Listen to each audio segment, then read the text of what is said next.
शेतकरी मित्रांनो नमस्कार. मी आपला विश्वासू कृषी डॉक्टर सूर्यकांत आपल्या सर्वांचं पुन्हा एकदा सहर्ष स्वागत करतो कृषी डॉक्टर या शेती निगडीत मराठीमध्ये माहिती देणाऱ्या युट्यूब चॅनलमध्ये. मित्रांनो, जसं की तुम्ही स्क्रीनवरती पाहत आहात, आजचा व्हिडिओ खास करून कांदा पिकावरती असणार आहे. आणि आजच्या या छोट्याशा व्हिडिओमध्ये मी तुम्हाला सांगणार आहे कांदा पिकामध्ये पीळ रोग कसा येतो, कसा पसरतो, पिकामध्ये त्याची लक्षणे कोणकोणती आपल्याला दिसतात, त्याच्यामुळे आपल्या पिकाचं कोणकोणतं नुकसान होतं आणि या पीळ रोगाला कंट्रोल करण्यासाठी आपल्याला कोणते उपाय करायला हवे. व्हिडिओ खूप महत्वाचा आहे. माझी विनंती आहे व्हिडिओ पूर्ण पहा. व्हिडिओच्या शेवटी जर माहिती आवडली तरच हा व्हिडिओ तुमच्या इतर अभ्यासू कांदा उत्पादक शेतकऱ्यांबरोबर नक्की शेअर करा. चला तर सुरू करूया. पुढे जाण्या अगोदर नेहमीप्रमाणे एक महत्वाची सूचना. तुम्हाला तर माहितच आहे आपल्याकडे वेगवेगळ्या पिकांचे शेड्यूल आहेत, जसं की सोयाबीन, ऊस, कांदा, कोथिंबीर, गहू, कलिंगड आणि हरभरा. हे शेड्यूल तुम्ही तुमच्या व्हॉट्सअप नंबरवरती पीडीएफ स्वरूपामध्ये खरेदी करू शकता. हे शेड्यूल खरेदी करण्याची लिंक डिस्क्रिप्शन बॉक्समध्ये आहे, तिथून तुम्ही खरेदी करा. लिंक वरून नाही जमलं तर या स्क्रीनवरती दिलेल्या व्हॉट्सअप नंबरवरती आम्हाला मेसेज करा. ही शेड्यूल खरेदी करण्याची अगदी सोपी पद्धत आम्ही तुम्हाला व्हॉट्सअपवरती शेअर करू. सूचना समाप्त झालेल्या आहेत. पटकन आपल्या मुख्य विषयावरती बोलूया. कांदा पिकातील पीळ रोग. पीळ रोग म्हणजे काय? कांद्याच्या पिकामध्ये पाणी वेडीवाकडी होतात, वाकडी तिकडे होतात, गाठी त्या ठिकाणी बनायला लागतात पानांच्या, पाने लांबट होऊन पिवळसर दिसतात, परिणामी झाडाची वाढ खुंटते, कांद्याचे उत्पादन घटते. यालाच आपण पीळ रोग असं म्हणतो. यालाच आपण ओनियन ट्विस्टेड डिसीज असं म्हणतो. स्क्रीनवरती दिलेला आहे कशा पद्धतीने, तुम्हाला हे बघा स्पष्ट लक्षणे आहेत कशा पद्धतीने कांद्याची जी पात आहे त्याची स्प्रिंग व्हायला लागते, म्हणून आपण ह्याला ट्विस्टेड डिसीज म्हणतो किंवा पीळ रोग असं म्हणतो. कांद्याच्या पातवाढीच्या कालावधीमध्ये आपल्याला हा खास करून दिसून येतो आणि याच्यामुळं खरंच कांद्याचं खूप मोठं नुकसान होतं. शेतकऱ्याला कळतच नाही की नेमकं काय होतंय. तर हे काय आहे, कशामुळे होतं, हे आपण सविस्तर पाहणार आहोत. पीळ रोग कसा होतो लक्षपूर्वक पहा. जमिनीत जर 3 ते 4 प्रकारच्या बुरशी किंवा निमॅटोड एकत्रितपणे कांद्याच्या मुळांवरती जर त्यांनी हल्ला केला, पुन्हा एकदा जमिनीतील 3 ते 4 वेगवेगळ्या प्रकारच्या बुरशींनी किंवा निमॅटोडनी कांद्याच्या मुळांवरती हल्ला केला, तर त्या ठिकाणी खालून जे काही अन्नद्रव्य आहे, खत असेल, पाणी असेल, त्यांचं आपटेक म्हणजे पातीपर्यंत शोषण होणं ते बंद होतं. परिणामी झाडामध्ये जिब्रॅलिन असेल, ठीक आहे, किंवा इंडेल ऍसिटिक ऍसिड असेल, ज्याला आपण GA किंवा IAA म्हणतो, या हार्मोनचं प्रमाण जास्त होतं. परिणामी पाने काय होतात, लांबट होतात, वेडेवाकडे होतात आणि आपल्या कांदा पिकाची पूर्ण वाढ खुंटते. पावसाळी हवामान, जास्त ओलावा किंवा निचऱ्याचा अभाव हे सगळं त्या पीळ रोगासाठी पोषक असतं. मला वाटतं की हा रोग कशामुळे होतो तुम्हाला कळलं असेल. हा बुरशीमुळे होणारा रोग आहे. हा काही व्हायरस वगैरे नाही.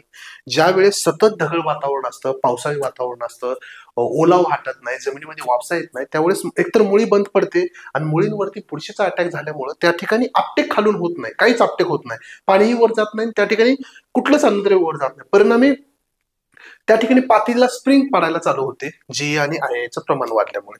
तर अशा प्रकारे तुम्हाला त्या ठिकाणी कांद्याच्या प्लॉटमध्ये पीळ रोगाचा प्रादुर्भाव दिसू शकतो. प्रसार कसा होतो? ठीक आहे, कारण आपण पाहिलेलं आहे, लक्षण आपण पाहिलेले आहेत. प्रसार कसा होतो? पिकात सततचा जास्त ओलावा राहिला तर याचा प्रसार होतो. पावसाळी ढगाळ वातावरण असेल तर याचा प्रसार होतो. निचरा जर नीट झाला नाही तर याचा प्रसार होतो. नर्सरीतच जर बुरशीचा संसर्ग झालेला असला तर याचा तुम्हाला मेन प्लॉटमध्ये प्रादुर्भाव दिसू शकतो. हे कंट्रोलमध्ये आलं की पीळ रोग कंट्रोलमध्ये येतो. तर हे जर त्या ठिकाणी असेल, पोषक वातावरण असेल, तर आपल्याला किती जरी आपण औषधं वापरली तरी पीळ रोग कंट्रोल करणं त्या ठिकाणी जड जातं. ठीक आहे. काय नुकसान होतं? नुकसान तर तुम्हाला क्लिअरच असेल की कांद्याची रोपं वेडीवाकडी होतात, पिवळसर होतात. उत्पादन जर बघितलं म्हणजे फोटोसिंथेसिस होत नाही, प्रकाश संश्लेषण होत नाही.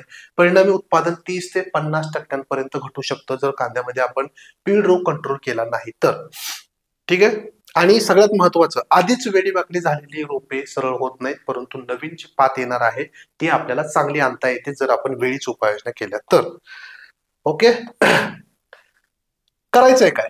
याला कुठलंही एक डायरेक्ट बुरशीनाशक नाहीये. तुम्हाला एकात्मिक पद्धतीने उपाययोजना कराव्या लागतील तर त्याला चांगलं कंट्रोल मिळेल. म्हणजेच काय, आता नर्सरी टप्प्यामध्ये सांगतो आणि मग मेन प्लॉट मध्ये पण सांगतो. नर्सरीमध्ये एकतर गादे वाफ्यावरती तुम्हाला रोपं तयार करायची आहेत, जेणेकरून प्लॉट त्या नर्सरीमध्ये पाण्याचा चांगला निचरा होईल. रोप वाटी तुम्हाला ट्रायकोडर्मा 5 ग्रॅम प्रति लिटर पाण्यात मिसळून ड्रेंचिंग करणं गरजेचं आहे.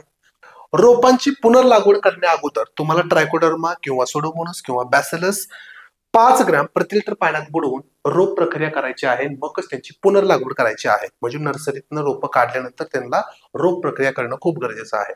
म्हणजे हा जैविक पर्याय आहे ट्रायकोडर्मा, सोडोमोनस आणि बॅसिलस. तुम्हाला जर रासायनिक पर्याय निवडायचा असेल तर तुम्ही एकतर बाविस्टिन निवडू शकता, नसेल तर मँकोझेप निवडू शकता किंवा रेडोमेल तुम्ही घेऊ शकता 1 ते 2 ग्रॅम प्रति लिटर पाण्यासाठी. ठीक आहे. नर्सरीमध्ये आणि नर्सरीतून रोपं काढल्यानंतर तुम्हाला हे उपाय करायचे आहेत. आता मुख्य प्लॉटमध्ये जर मित्रांनो आपण पाहिलं तर कांदा लागवड गादी वाफ्यावर किंवा सरीवरती करा, जेणेकरून पाणी जरी साचलं तर त्या ठिकाणी प्रॉब्लेम होणार नाही. परंतु शक्यतो पाणी साचू देऊ नका, खूप महत्वाची गोष्ट.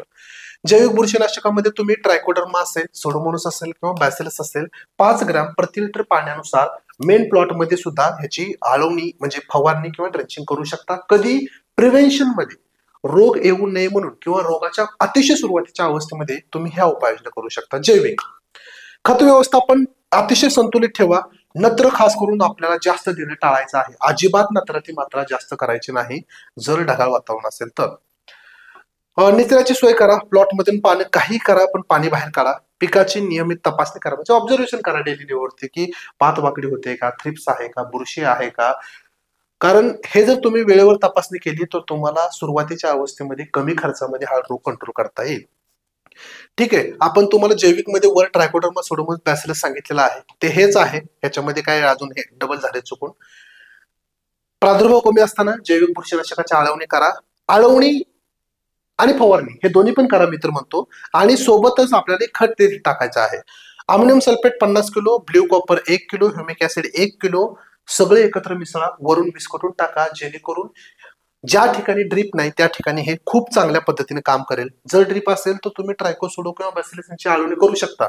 परंतु जर तुमच्याकडे ड्रीप नसेल तर फवारणी तर कराच, परंतु मुळाजवळ औषध जाण्यासाठी तुम्हाला अमोनियम सल्फेट, ब्ल्यू कॉपर आणि ह्युमिक यांचं एकत्रितपणे 1 एकर साठी हा डोस देणं गरजेचं आहे. ओके. नर्सरीमध्ये आपण पाहिलं काय करायचंय, मुख्य शेतामध्ये आपण पाहिलं काय करायचं आहे. आता तुमच्या सर्वात आवडीचा भाग म्हणजे फवारणी.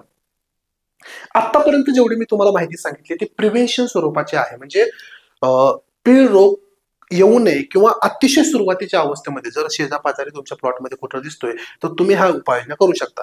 परंतु समजा पीळ रोग आलाय, पानं खूप वाकडी तिकडी होत आहेत, पिवळी पडतायत, तर तुम्हाला मित्रांनो एक बुरशीनाशक, एक कीटकनाशक, एक जीवाणूनाशक आणि स्टिकर मिसळून त्या ठिकाणी फवारणी करायची आहे. ओके. बुरशीनाशकामध्ये 4 पर्याय आहेत. एक तर नेटिव्ह, कस्टोडिया, मर्जर किंवा मेरिओन. यापैकी कुठलीही एक घ्या. इथं ऑर लिहिलेलं आहे. अधिक जम्प, ऍक्ट्रा किंवा लान्सारगोट यापैकी कोणतंही एक कीटकनाशक घ्या, सोबत स्ट्रेप्टो +7. ठीक आहे. प्रमाण सांगतो. नेटिव्ह घेतलं तर 8 ग्रॅम, कस्टोडिया घेतलं तर 30 मिली, मर्जर घेतलं तर 15 ग्रॅम, मेरिओन घेतलं तर 8 मिली. कुठलंही एक घ्यायचं चारीपैकी.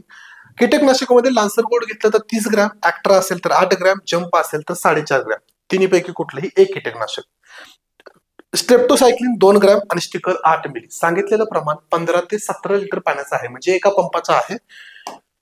तुम्हाला एका फवारणीमध्ये लगेच रिझल्ट मिळणार नाही. आलटून पालटून निदान 2 तरी फवारण्या कराव्या लागतील 8 ते 10 दिवसाच्या अंतराने. मग ह्याच्यामध्ये करायचं काय, एकदा नेटिव्ह घ्या, एकदा लान्सरगोट घ्या, स्ट्रेप्टो घ्या आणि स्टिकर घ्या. ही एक फवारणी करा. दुसऱ्या वेळेस तुम्ही मेरिओन घेऊ शकता, जम्प घेऊ शकता, स्ट्रेप्टोच्या ऐवजी कासोकामायसिन घ्या आणि सेवर मिसळून त्या ठिकाणी फवारणी करा. म्हणजे आलटून पालटून कीटकनाशक, बुरशीनाशक आणि जीवाणूनाशक मिसळून 2 फवारणी करायच्या आहेत 8 ते 10 दिवसाच्या अंतरात.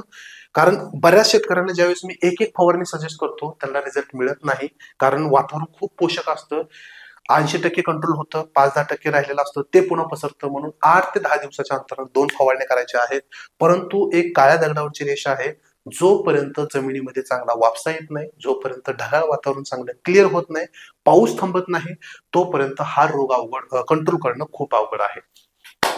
ठीक आहे. पुन्हा एकदा मी तेच सांगेन, प्लॉटला खत व्यवस्थापन करून प्लॉट चांगला करा. प्लॉटमध्ये पाणी जमा होऊ देऊ नका आणि वेळेवर म्हणजे खूप लवकर त्या ठिकाणी फवारणी करा. जास्त रोग पसरण्याची वाट पाहू नका. माहिती कशी वाटली कमेंट्स बॉक्समध्ये नक्कीच सांगा. अशाच नवीन नवीन माहितीसाठी आमच्या कृषी डॉक्टर YouTube चॅनलला सबस्क्राईब करून शेजारील बेल आयकॉनवरती नक्की क्लिक करा. धन्यवाद.